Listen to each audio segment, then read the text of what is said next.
Archaeologists have actually found artifacts which are basically wooden made phallus shaped objects which are dating back to 28,000 years ago. So that's like ancient. जो bottle gourd होता है ना, Yes. that was made into a hollow. What is a bottle gourd in Hindi? Dudhi Loki. Loki. Yes, Loki in Hindi, right? Yeah. That was made into a hollow structure and a lot of bees were put inside it and sealed. So now bees are going to be, moving and there'll be a vibration there. Vibrators as a medical device was introduced to treat all kind of things from body pain, tumor, indigestion, constipation, vomiting, headache, everything including anti-aging for wrinkle, for beauty. Everything was like, they used to promote it as that and doctors used to also suggest it. When did the so-called sex toys make their so-called public debut? Households. What? Like it was a fifth, if I'm not mistaken, electrical gadget to be introduced at home, and it used to be marketed as anti-aging, wrinkle-free. Of course it's anti-aging.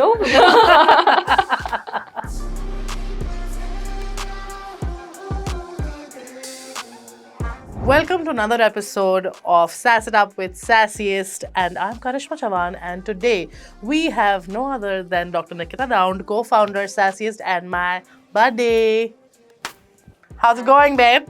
Good. Thank you for having me. It's amazing as always, and I'm really interested in today's topic. It's so exciting. Yes, it's going to be absolutely historic. No puns intended. Yes. Or maybe intended. Yes, completely intended. Because we want to get down to the absolute basics. Okay. From the very first conception of the idea of podcasts for Sassiest, I think this is one of the episodes that I really wanted to put light on. Because I think we have so many preconceived notions about are sex toys or vibrators or dildos, culturally wrong. And I think that is a very wrong, it's a myth, right? It's a myth. Absolutely. Why is it a myth? And we're going to touch that in this episode with you. And who better to enlighten us about all this? So I wanted to start literally from the basics. When did dildos or pleasure toys make an appearance in human history? Karishma, that's a very interesting question. And to tell you a few facts, archaeologists have actually found artifacts which are basically wooden made phallus shaped, objects which are dating back to 28,000 years ago. So that's like ancient. That is quite a long time ago. Yeah. Well, yeah, it is history for sure. Now, coming to that, and you were mentioning that it was made pleasure focused as opposed to things that you think the men made them, you think they made them for their women. It's highly possible because they used to go out for wars or for hunting and their women were there at home, so just so that they can take care of their pleasure, these objects were found. And obviously no one knows it because kuch aise facts ya internet ya videos nahi hai, but there have been hypotheses that this is actually something that was made for women because they were phallus shaped or penis shaped. And many, not one, China, Rome, Germany. Sare. I think even Thailand, in Thailand as well, there are a lot of people who are worshipping phallus-shaped structures. Absolutely. So I'm sure that is a part of that culture as well. So yeah, I'm sure we have a lot of history regarding that. So coming to the fact that pleasure-focused interactions were there as long ago as then. Which obviously is not looked upon in a great light right now. But let's put that aside. I've also heard some stuff about the Egyptian history, and how there are rumors about Cleopatra. What are those rumors? So it's very interesting. Now, Cleopatra was known to be out loud about pleasure. There were rumors that she was with multiple men and she was very sexually active and vocal. Now, we don't know how much of it is true. There was one particular segment that I had read which was very interesting to me. जो bottle gourd होता है ना, Yes. that was made into a hollow. What is a bottle gourd in Hindi? Dudhi in Dudhi? Marathi, I think we call, but I'm not sure what we call in Hindi. Okay. But that is Lauki. Lauki. Yes, Lauki in Hindi, right? Yeah. So that was made into a hollow structure, and lot of bees were put inside it and sealed. So now bees are going to be, moving, and there'll be a vibration there. God. So that she used to use as a vibrator. Now we don't. You really know that's true? I am not sure if it's true, but there have been many writings about it. There have been many paintings about it. Oh. So we are not sure whether it's true, but wasn't this an interesting fact? That's very innovative. I must say, guys, don't try this at home, please. Don't go hunting for bees. Yes, I know you will find the Lauki in the vegetable market, but do not go hunting for bees. Absolutely, that's not advice, and you don't want a bee sting. Yeah, for sure. Not there for sure. So wow. That's very interesting to definitely know. Coming to obviously the more recent 1800s, 1900s, you definitely have it introduced as a part of a pleasure toy, right? I think the early 1920s is when they made an appearance as a part of pornography at that more time. Yes. Yeah. But before that, Kari, I want to touch on one thing. Like in the early 1800s to late 1800s, there was no awareness around sexuality, especially female sexuality. Of course, intercourse was there, and there was reproduction. But when you talk about pleasure, ज़्यादा awareness नहीं थी. Now, men used to be busy in their things, and when women were not getting that pleasure, obviously it is very different space to be in, because you can't even talk about it. Yeah. More than that, what used to happen is any symptoms, be it emotional outburst, be it cramps, be it pains, be it isolation, anything which was not explained by those diagnoses available then, they used to term it as hysteria. Okay. So, yes, I think I've heard that term. Yes. So we still say yes, women have become hysterical. She is acting hysterical. So it comes from the Greek word hysteris, which is a synonym for womb. The womb is so basically the cause of the hysteria, that is like an outburst of emotions or some kind of physical outburst, possibly. Absolutely. Okay, and at that moment of time, how did they treat hysteria or so-called hysteria? Yeah. Yeah, so what they used to do is they used to take them to the physicians. The physicians used to give them a mechanical pelvic massage. Now, before getting into that, I want to tell you that tabhi sex was just intercourse. Okay. So, as long as there is no penetration happening inside the vagina, it was not considered as sex. Okay. So, pelvic massage used to obviously stimulate the women. They used to have orgasms. And this was the cure of hysteria, which they termed it as paroxysm. Oh, so instead of orgasm, fancy word. Paroxysm. They used to call it. Next time you have a paroxysm, you know it's an orgasm. Absolutely. So yeah, these were the things that they used to do. Yeah. Now there are a lot of different studies saying different things. Yeah. Now when you go to talk about it, vibrators as a medical device was introduced to treat all kind of things, from body pain, tumor, indigestion, constipation, vomiting, headache, everything, including anti-aging, for wrinkle, for beauty. Everything was like, they used to promote it as that, and doctors used to also suggest it to be given in that way. Correct. So, but I'm just curious, what were these massagers looking like? So, one of the earliest ones were, I'm not sure, I think it is France, in one of the hospitals. They were already using electrical vibrators. Basically, they looked anywhere between a steam run machine with a dildo attachment to a mic-like thing with wires, which was introduced by Dr. Granville. He is called as a father of electromagnetic vibrator. Oh, wow. So they have... Bless him. Bless him, seriously. He's like a wound, honestly. Along with that, there were many more. There were circulators, manipulators. There were various terms given to these, and they were all heavy duty. They were all electricity run, made from metal, and very tedious to use and maneuver. Yeah. Absolutely. So that was happening. Now, there's a very interesting part here. There's a lady historian called as Rachel Maines. So she wrote a book called as Technology of Orgasms, where she has written in details about how physicians used to help women get orgasms, which they used to call as paroxysms.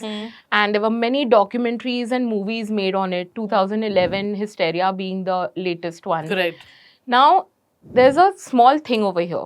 She has mentioned that ye use karte the, and she used a very nice word, that is these are her hypotheses, because there was no actual documentation by any of the physicians whose names she's taken, and everyone went like, yeah, we've used it for male dysfunction, but we've not used it for female, because imagine, think, doctors doing something to their female patients and giving them orgasms. Absolutely. It's completely unethical.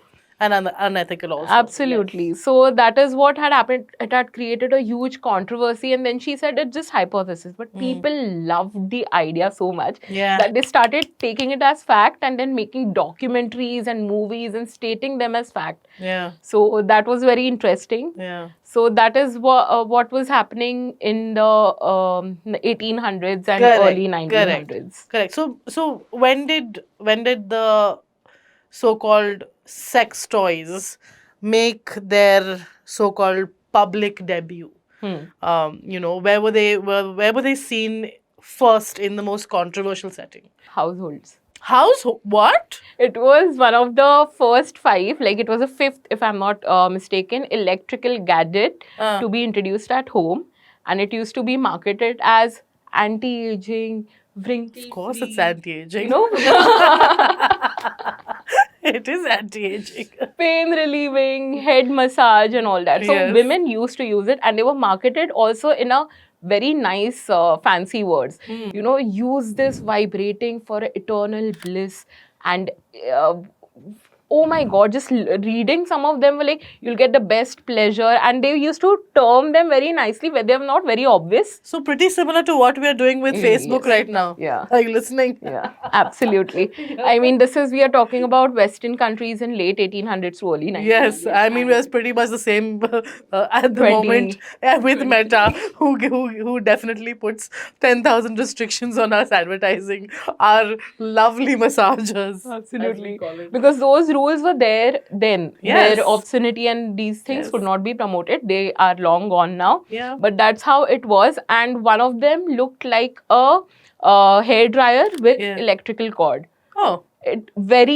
So almost like those guns. Yeah. Oh, almost. Wow. Yeah. Those massage guns that you definitely. Absolutely. And it was very common to, have them in as a part of your household. But then I mean, yes, but how did that evolve, and how was it met after that? After that, 1920s mein, pornography mein, these started being used. Now, after that, the household mein wo rakhna was like, controversial. So then it started ebbing. Till 1960s, when that was the era of sexual liberation. Everyone was talking about pleasure, especially female pleasure, need to have sex, need for pleasure. So that's when vibrators and dildos were actually, manufactured on a large scale, and that was the start of the boom industry, a boom for sexual wellness industry for vibrators. Correct. Just to speak about pleasure, back then. And how it has basically, the culture has shaped pleasure in certain ways. Some cultures have been absolutely open to it, absolutely accepting of it. We have the Kama Sutra with our own country. We have a lot of, I think Japanese also are very culturally open when it comes to, pleasure and sex.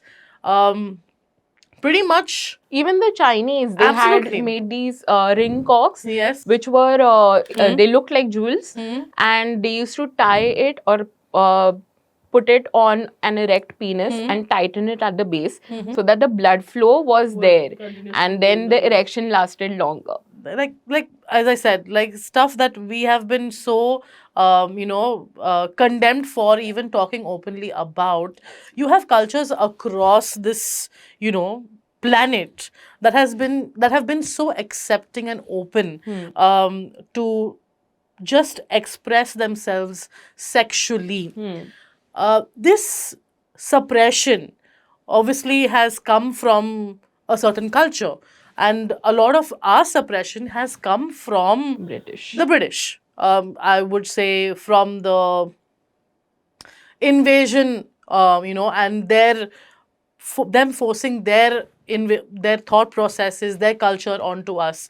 Like, for example, remembering the fact that I don't think any of the women of this country wore blouses. We used to only wear saris, never wore blouses. But once the British invaded, everybody was wearing blouses. A lot of our culture was very accepting towards polygamy, having multiple wives as a part of your, family. Again, something that was, condemned and brought down to basically changing our thought process. We still are, in that 175-year-old invasion when it comes to our minds. And we continue to behave a certain way because of that kind of suppression. Right now, I feel India is turning, where we are obviously getting into a far more maybe open to conversation, maybe not completely accepting certain things about sexuality yet, but I feel there's such a lovely wave of gender, acceptability and sexuality and choices that I think India is a really good space at this moment of time. In the 70s, what was that like? When the liberation was happening at that moment of time, and I think every century has its own liberation, coming through. But in the 70s, what made the culture so accepting to starting to say, okay, now we're ready to have? I'm sure there must have been some studies done, which were proving that this was supposed to be beneficial. Absolutely. So what was happening at that moment of time? So since that was the age of sexual liberation and women were talking about their needs, that's when Dr. Masters, he was a renowned American gynecologist, and he had an assistant, Virginia Johnson, who was a psychologist. I think there's a series on Netflix, right? Masters of Sex. Yes. Absolutely. Yeah. So he was having amazing gynac practice, sab sahi chal raha tha, and he suddenly developed this interest to study human sexuality because not much was known about it. Not much was known about female pleasure or orgasms or sexual response cycle, which he, later with her, they studied, and they studied on live participants. So initially they started with prostitutes, and checking out their responses, what changes happen in their body. Slowly, they started with partners. Then random people they used to, Put together after an extensive questionnaire just to understand how is male orgasm different from female orgasm and how different sexual dysfunctions can happen. Correct. And one of the treatments for sexual dysfunctions was vibration therapy, which is basically vibrators. Absolutely. And he has proved, he has published multiple books जहाँ पे उन्होंने दिखाया है कि how it can be solved, how erectile dysfunction can be solved, or female sexual dysfunction can be solved, vaginismus can be solved. So these are proper research articles and publications done in the 1960s. India में अभी तक वो awareness, pleasure focused treatment नहीं है, जिसको बोलते हैं. Absolutely. Oh, okay. So that is still yet to happen, and I'm sure we are going to be pioneering it. Oh, we are already we've already started it.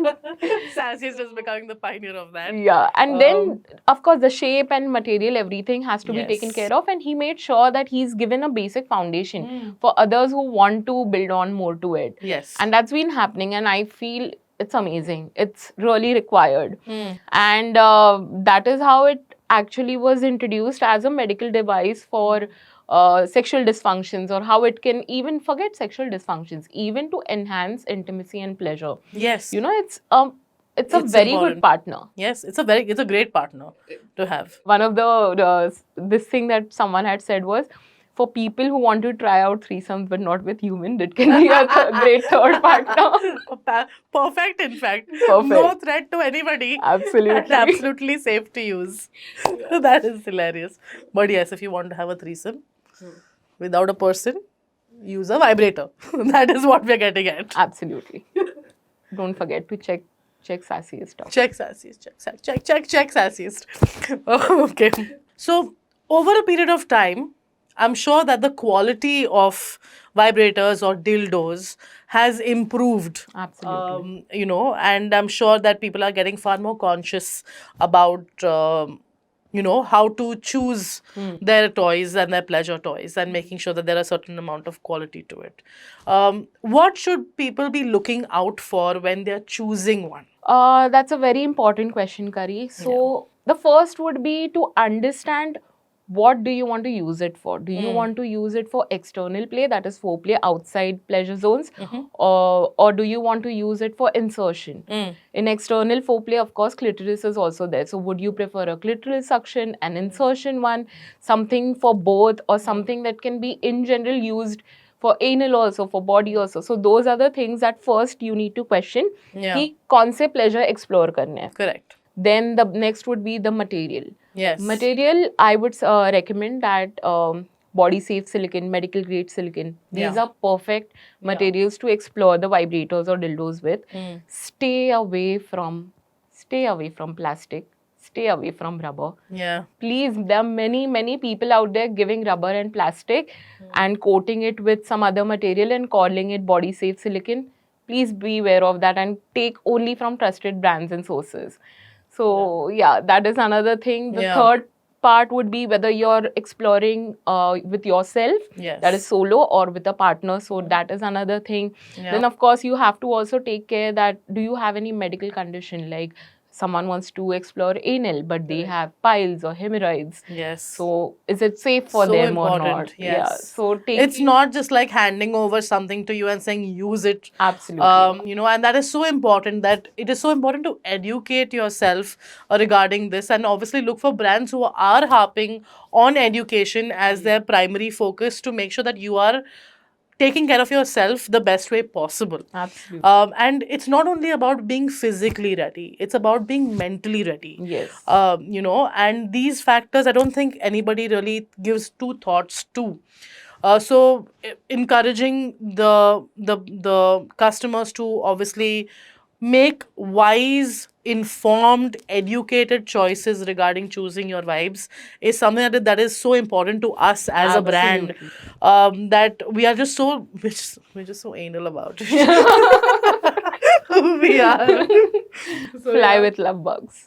Yeah, fly with love bugs. We call our butt plugs love bugs, which is absolutely funny, but yeah, it's really cool and very smart. So, okay, if you had to introduce, if a couple had to introduce, a vibrator or any kind of a pleasure toy,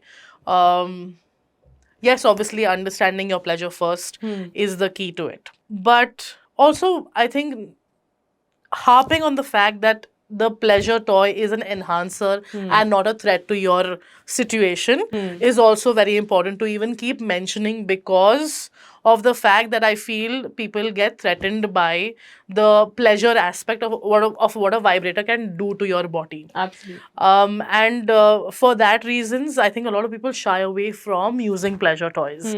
So, what do you have to say about that? That is another important question, and I just want to touch on a few pointers. Sure. First would be, of course, end में हर एक इंसान को खुद से decision लेना है कि ये try करना है कि नहीं. But if the answer is no, I don't want to try it, go back to the reasons why you don't want to. Correct. Are those myths or are those facts?